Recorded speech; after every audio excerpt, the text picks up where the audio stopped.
Hazrat Ayesha, may Allah be pleased with her, was a prominent and influential figure in early Islamic history. She was the third wife of the Prophet Muhammad, peace be upon him, and one of the most knowledgeable and respected women of her time. Her life story is a significant part of Islamic history and has been a source of inspiration for many Muslims. Hazrat Ayesha, may Allah be pleased with her, was born in the city of Mecca in the year 613 CE, making her one of the earliest converts to Islam. She was the daughter of Abu Bakr Siddiq, may Allah be pleased with him, who was a close friend and companion of the Prophet Muhammad, peace be upon him. Ayesha, who gained the title of Siddiqa, the surname of Humaira, and the patronymic appellation, Kunyat, Abdullah, also was addressed as the mother of believers. She had no children, and her patronymic appellation, Kunyat, was based on the name of Abdullah. He was her sister Asma's son. Arabs considered Kunyat as a mark of nobility, so that she had adopted him. Through her father, she was Quraysh Tamiyya, and through her mother, a Quraysh Kinaniya. Through her father, her genealogy meets that of the Prophet Muhammad, peace be upon him, in the 7th or the 8th generation, and through mother in the 11th or 12th generation.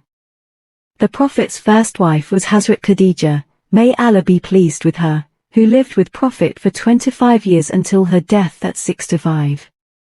At that time, the Holy Prophet was 50 years of age. After the death of such a loving and supporting companion, the Holy Prophet's life had become very sad. His faithful followers were worried about him. Khawla, the wife of Usman bin Mazun, a companion of the Prophet, approached him and advised him to contract another marriage. He asked of with whom he should be married. Khawla said that both widows and maidens are available and mentioned Ayesha, daughter of Abu Bakr, among the girls, and Sauda, daughter of Zambia, among widows. The Prophet Muhammad, peace be upon him, authorized her to carry out the mandatory negotiations. Khawla first approached Abu Bakr Siddiq, who gave his consent for the marriage. Before marriage with Ayesha, the Prophet had a dream where an angel had presented something wrapped up in silk. The Holy Prophet had asked the angel what it was, and the angel said it was his wife. When Allah's apostle removed the silken cover, he saw that it was Ayesha. Hazrat Ayesha, may Allah be pleased with her, was married to the Prophet Muhammad, peace be upon him, when she was very young, typically believed to be around the age of 6 or 7, and the marriage was consummated when she was around 9 or 10 years old. This was a common practice during that time and culture, and it's important to understand it in its historical context. After the marriage, Ayesha stayed with her parents for 3 years, from which 2 years and 3 months were spent in Mecca and 9 months in Medina after the immigration.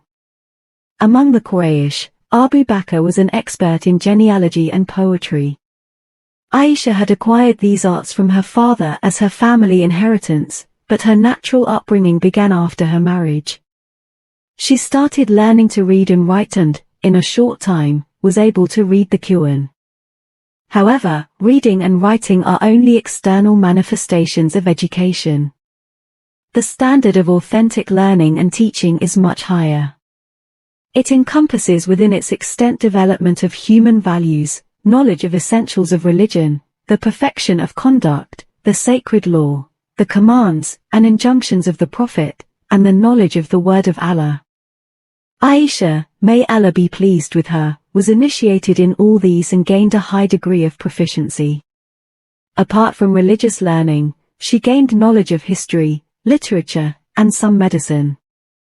She learned history and literature from her father and medicine from the numerous physicians of Arabia who visited the Holy Prophet, peace be upon him. She had become familiarized with the descriptions of various diseases and their remedies from them.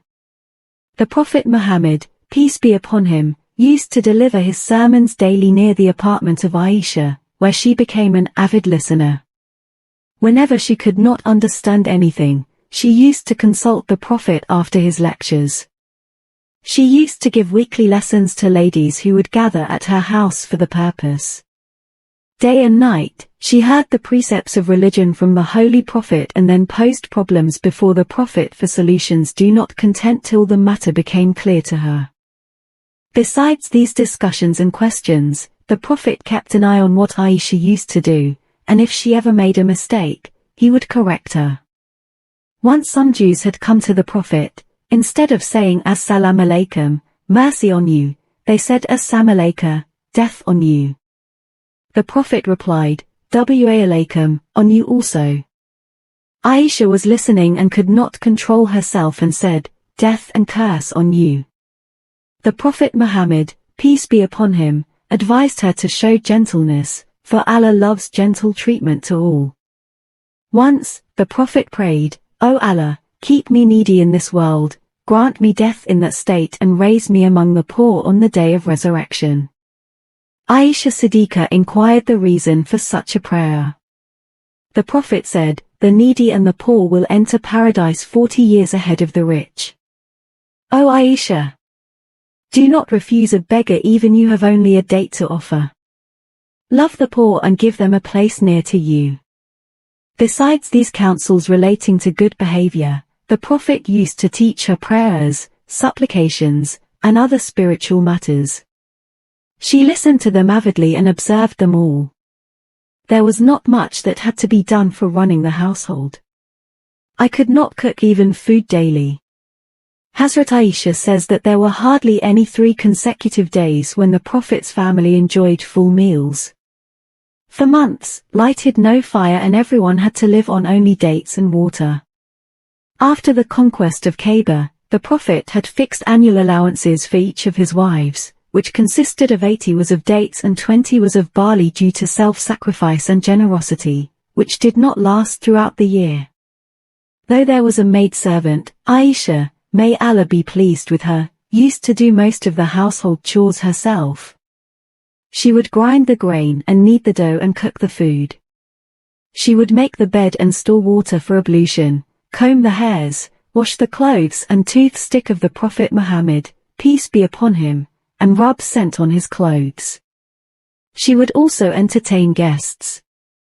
At one of the halts on the way back, the Holy Prophet directed the army to march early morning. Ayesha, with the Prophet in the expedition, had gone some distance to ease herself. The bearers of her litter, thinking she would be inside, put it on her dromedary, and the army marched off.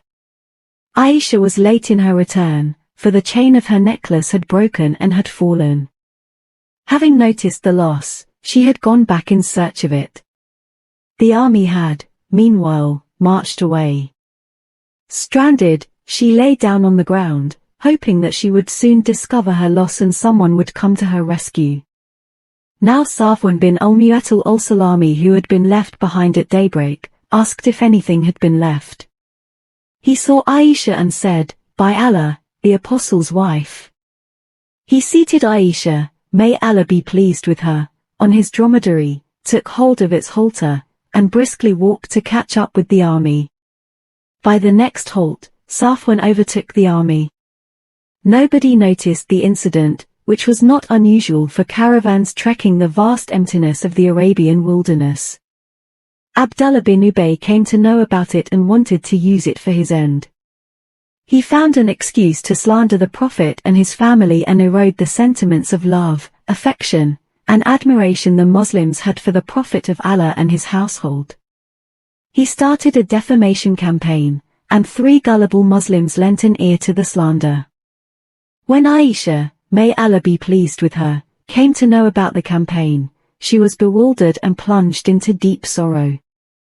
The scandal was more distressing to the Apostle of Allah.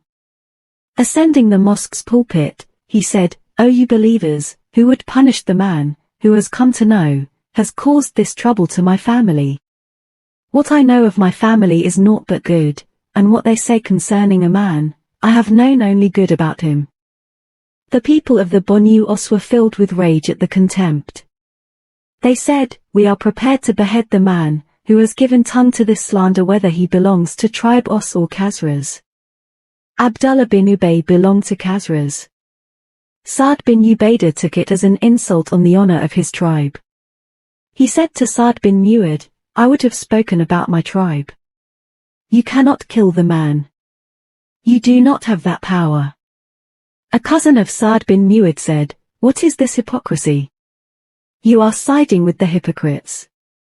Feelings ran high, and the dying persons of the tribal feud were likely to be rekindled, but the Prophet Muhammad, peace be upon him, soothed both of them, and the matter ended there. When Safwan learned that Hassan had composed a derogatory couplet, he took out his sword, searched for Hassan, and attacked him, saying, "Now receive this cut. I am a warrior but not a poet." He was caught and brought in front of the Prophet, who had Hassan compensated. Ayesha, may Allah be pleased with her, was confident that Allah would protect her honor and put to shame the slanderers.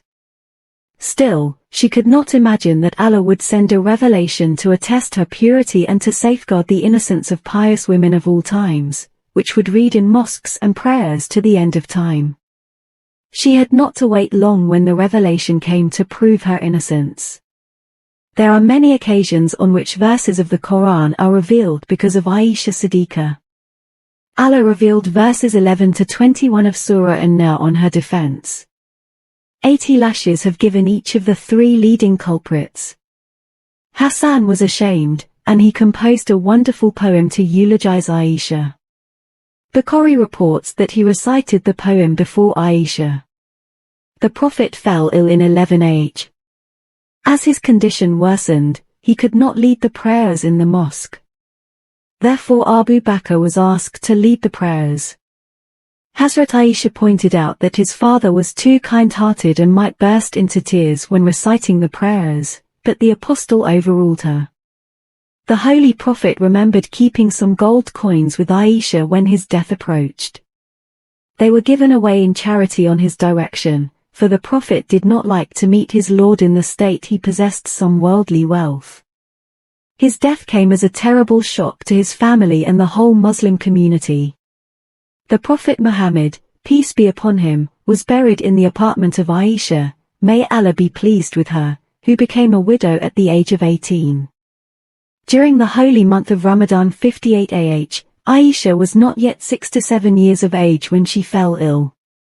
Whenever people inquired about her health, she would say she was well.